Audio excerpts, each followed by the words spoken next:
High বন্ধুরা, সিজিতার কিচেনে আপনাদের সবাইকে স্বাগত। আজকে হবে ছোলার ডাল। ছোলাটাকে সারা রাত ভিজিয়ে রেখেছিলাম, একটু ভাপিয়েও নিয়েছি। আর লাগবে আলু। আলুটাকেও ছোট ছোট করে কেটে নিয়েছি, এরপর ভেজে নিচ্ছি।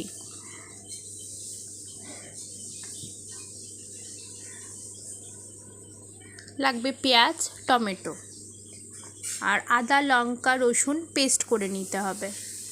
তো আলুটা ভাজা হয়ে গেছে, এরপর আলুটাকে তুলে নেব।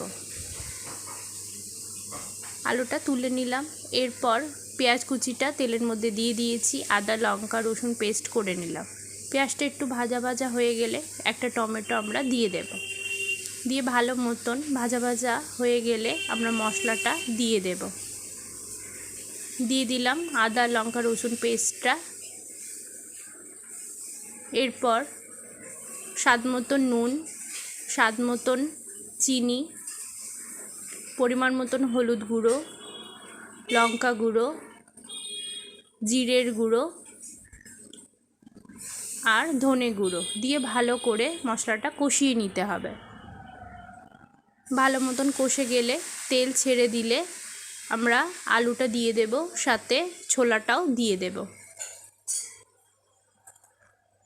দিয়ে ভালো করে কষিয়ে নিতে হবে। ভালো করে কষিয়ে নিচ্ছি। ভালো মতন কষে গেলে আমরা উষ্ণ গরম জলটার মধ্যে দিয়ে দিলাম। দিয়ে কিছুক্ষণ ফুটতে দিতে হবে।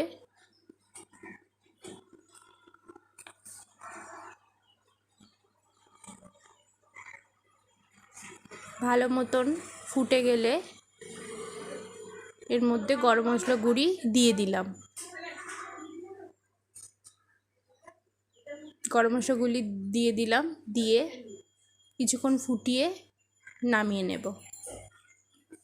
হয়ে গেল আজকে ছোলার ডাল। ভালো লাগলে অতি অবশ্যই সাবস্ক্রাইব করবেন, লাইক করবেন, কমেন্ট করবেন।